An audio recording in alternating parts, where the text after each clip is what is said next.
Hello, I'm Dr. Susan Madsen, Professor of Leadership and Ethics in the Woodbury School of Business at Utah Valley University.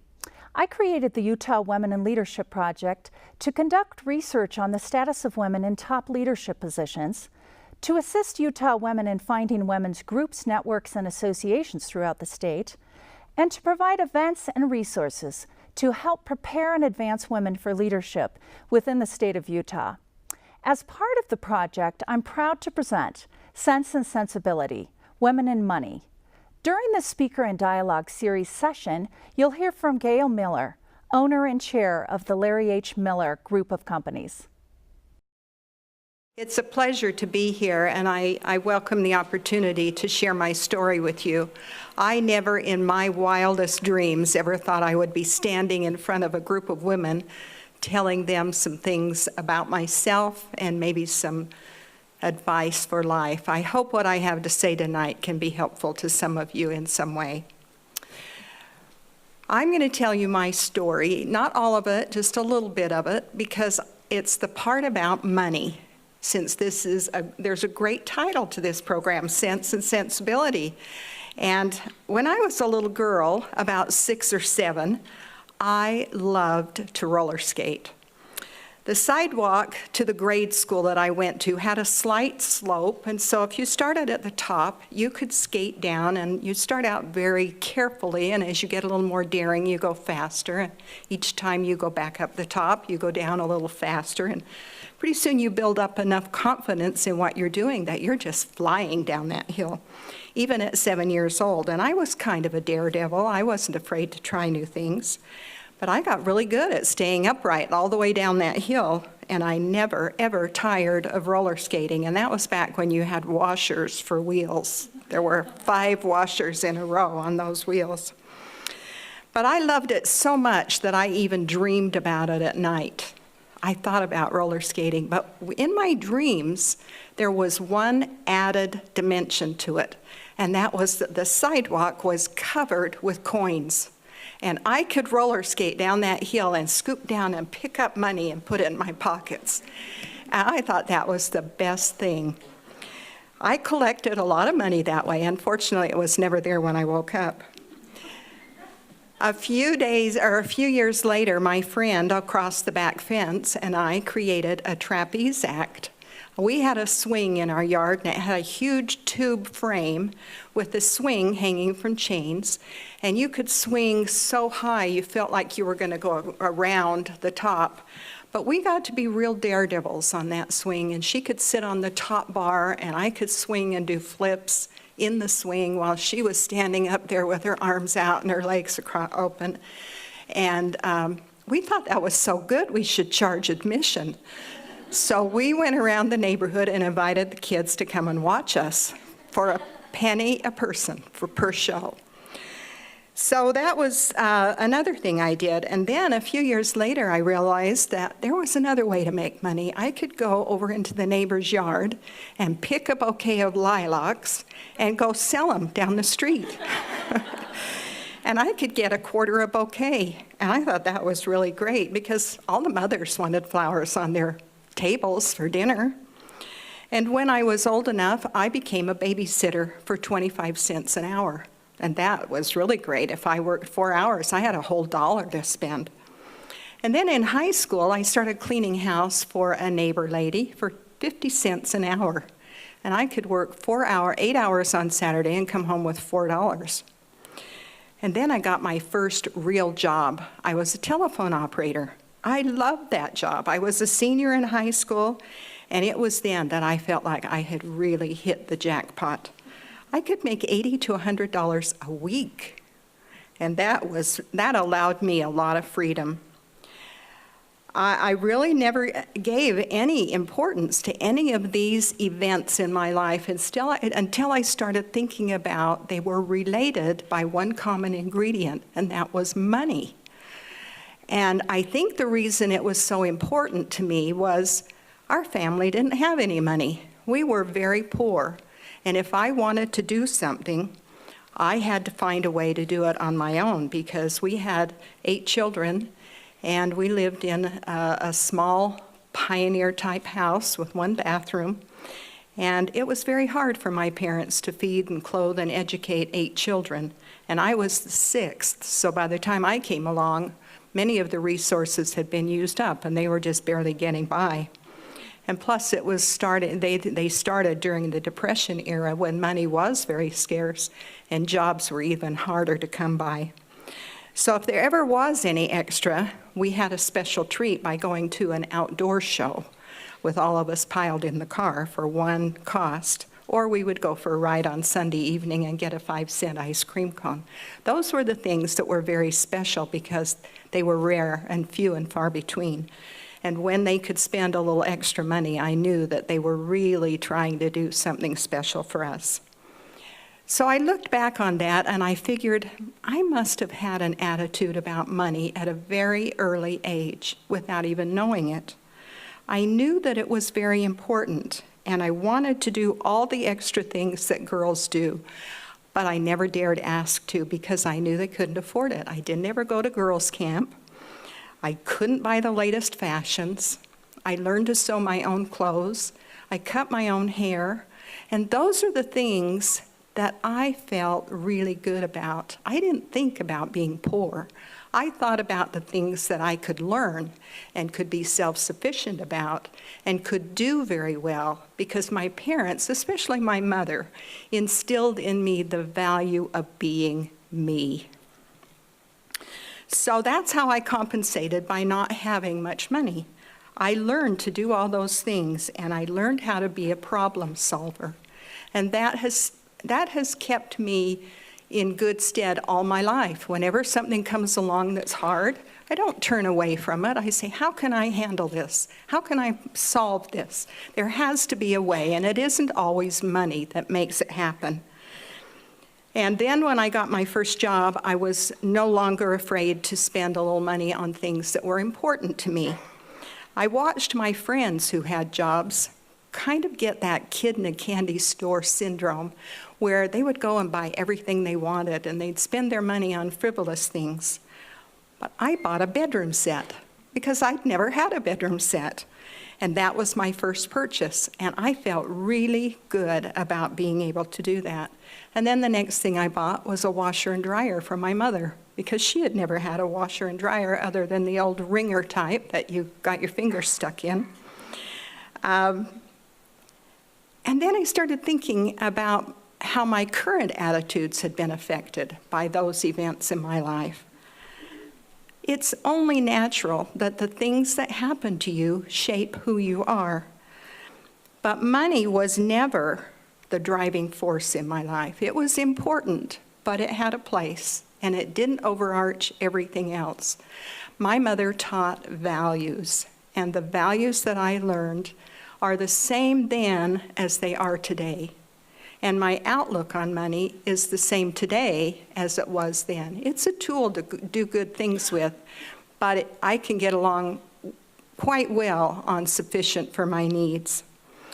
Those values were really important lessons because I learned that money does not define who you are. You are the one that defines who you are, and who you are defines you. And actions always speak louder than words. Now, I've always been very frugal. Even today, I'm very frugal. My husband will say, you really don't buy very many things. I could go buy whatever I wanted. And in a class I was teaching at BYU with my husband, one of the students, it was entrepreneurial perspective, one of the spouses said, now that you are in a position where you could go buy anything you want, what would you buy? And I couldn't think of one thing that was important enough to me to go out and buy it. So I think the perspective on money is very important. Another thing I wanted to make sure of was that I was in control of my life, that I was not controlled by money.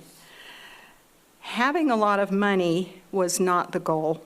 Having enough money was the goal. Having enough to have sufficient for my needs was all I needed. Let me tell you a little story about how things were when we got married. We realized, my husband Larry, my first husband, and I realized that once we got married, we were really, honestly, truly independent people, and that our future was going to be up to us, and how we handled our money was going to make a difference in our lives. And so we vowed that we would never go in debt. We did not like being in debt. We did not like owing anybody any money. And so that was a combined decision that all we needed was enough money to take care of our needs.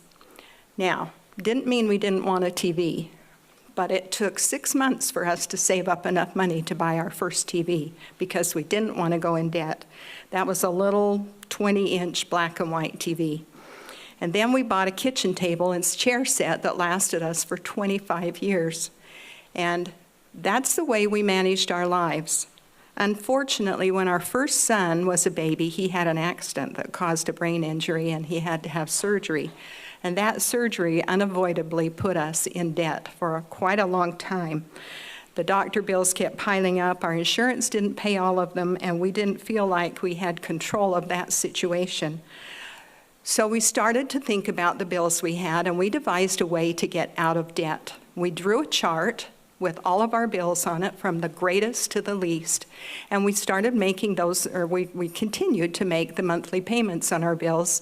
But when one was paid off, instead of taking that money to go buy something else, we used it to pay off the next bill. And then when that was done, we used that to pay off the next until we got clear up to the top and we were able to wipe out all of our debt. And after that, we have never gone in debt again, except for business. Personally, we'd never gone into debt again, not even credit card debt. And that helped us to become very independent and in control of our lives. Now, Larry worked really hard to find a job to support us. And after we'd been married about 5 years, we moved to Colorado with 2 children because there was a job there that allowed him to excel at what he loved, and that was the car business. He was a Toyota parts manager, and as he proved his ability in that department, he was asked to become the manager of the store. Now, when you get a promotion, you get a raise in pay. So Larry got a nice raise, came home, told me about it, and we decided we would not use that raise. We would put that money in the bank and save it for a rainy day. Well, he did so well at the manager of the store that he soon became the operations manager over 5 stores. Again, a great raise in pay.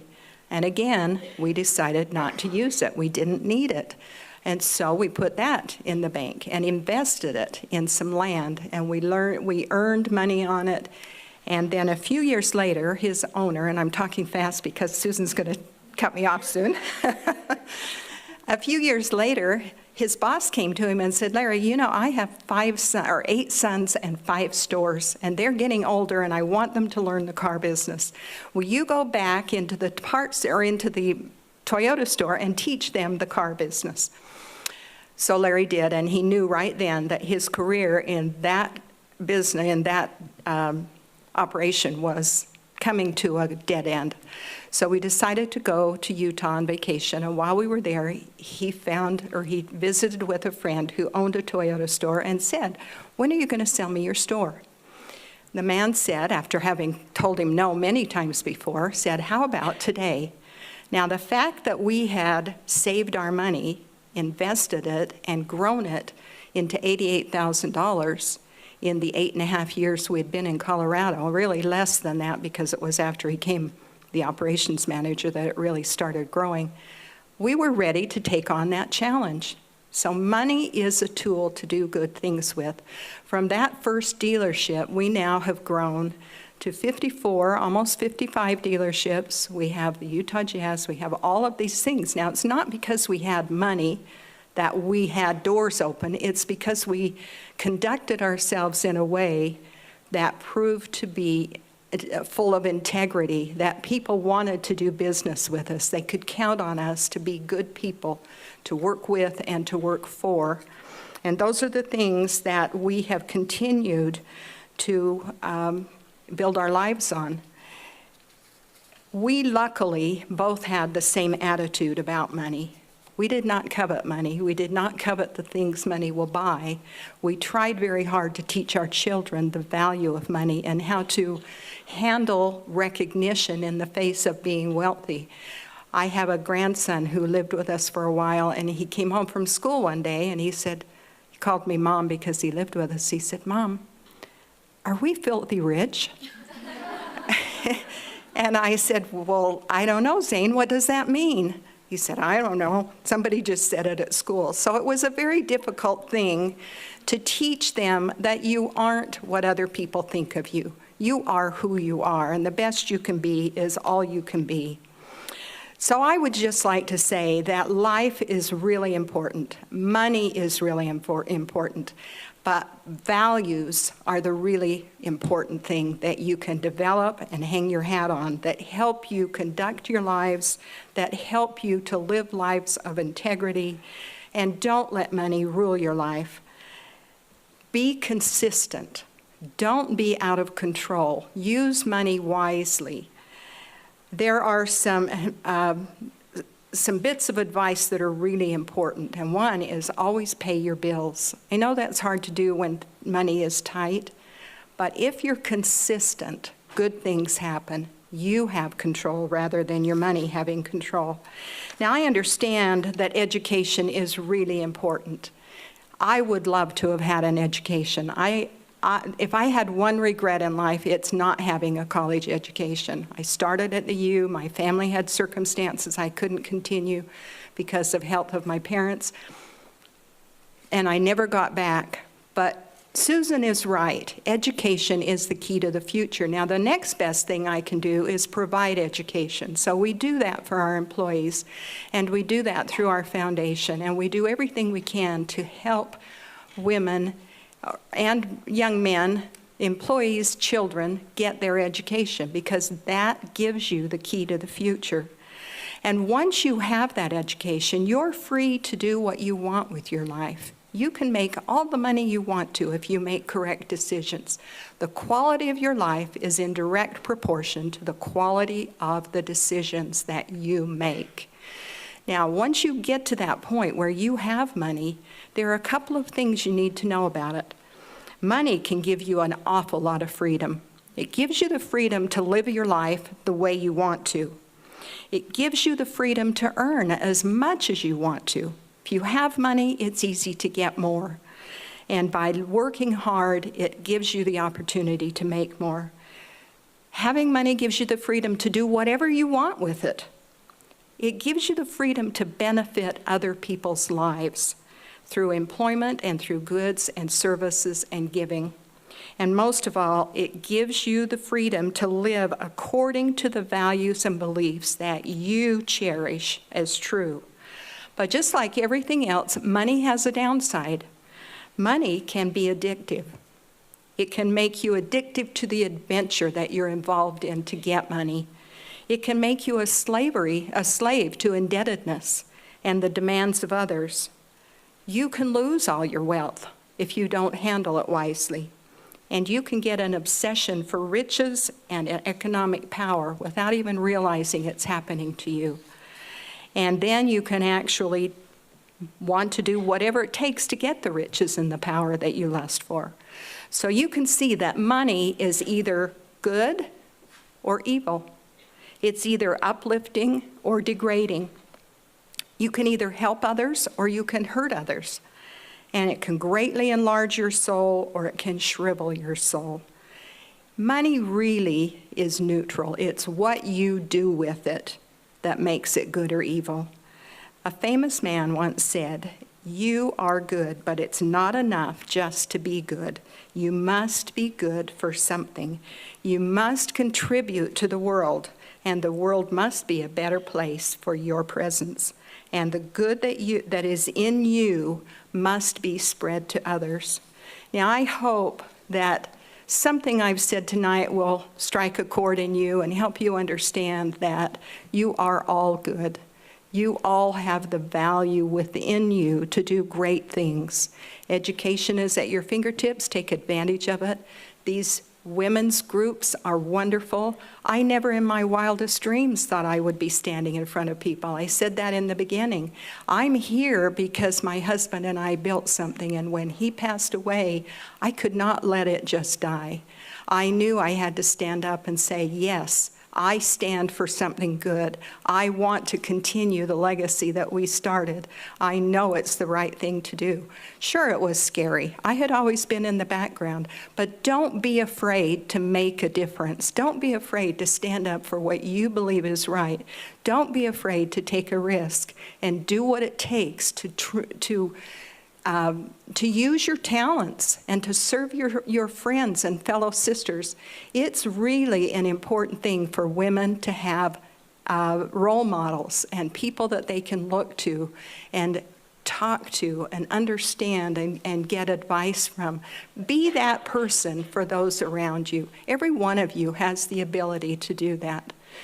And so I hope that you all have wonderful lives, that money treats you well, that you treat money well, and that you learned something here tonight. Thank you. Thanks for joining us.